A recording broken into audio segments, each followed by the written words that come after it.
Downtown Minneapolis, because another historic Minneapolis office building there is about to get a major shift.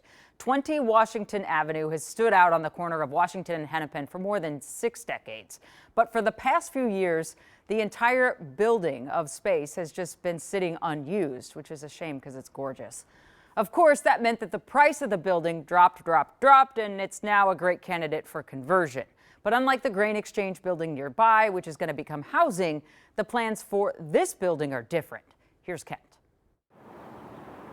20 Washington Avenue is a grand Minneapolis landmark. This is a 6,000 square foot porch, sort of, that people know it as the porch to the city. Developer Chad Tepley says that porch is held up by white quartz concrete columns that form Gothic arches 85 feet above the ground. And then you have over 400 tons of Vermont Verde antique serpentine marble, which flank the entire facade of the building all the way around. Just makes for a stunning facade.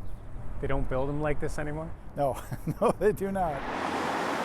But for as unmistakable as it is from the outside, the inside has been largely hidden from the public. It has a weird mystery to it almost, where people think it's a library or a federal building of some type. Ever since 9/11, they've really tried to keep photography off the site. So I've read about photographers getting chased off the grounds. That's because its renowned architect, Minoru Yamasaki, is the man behind the original World Trade Center in New York City, and just so happened to have designed 20 Washington as a private office building, which it has remained until now. We are in the heart of the city. Chad and his 2 dogs, Millie and Charles, gave us a rare tour of what will soon be a 165-room boutique hotel, complete with a spa, workout, and retail spaces. We are standing in what would become the restaurant space, along with a first-floor restaurant and bar. So it'll kind of run the length of this side of the first floor? Exactly, yes. The south side up against the reflective pools here on Washington. Floors 2 through 6 will feature rooms that frame those iconic windows from a new perspective. This was originally the executive level. John Pillsbury had his office here with the 16-foot door. This is the only floor with the 16-foot ceiling height and the really stunning arched windows all the way around the entire perimeter. But he says the hotel's best views still require a little imagination. This is the most exciting floor?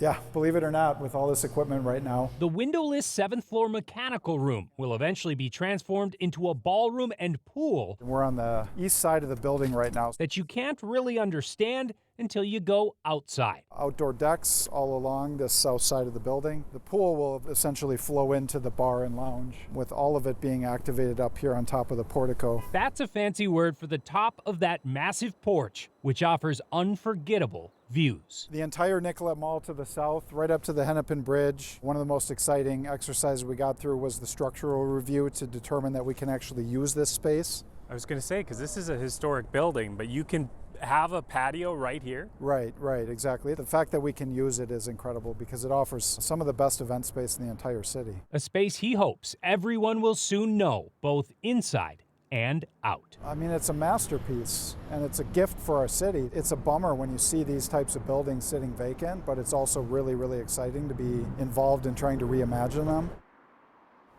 And Chad says the plan is to open the summer of 2028, but that all depends on getting through approvals for historic tax credits this year so they can start construction next year. Jana.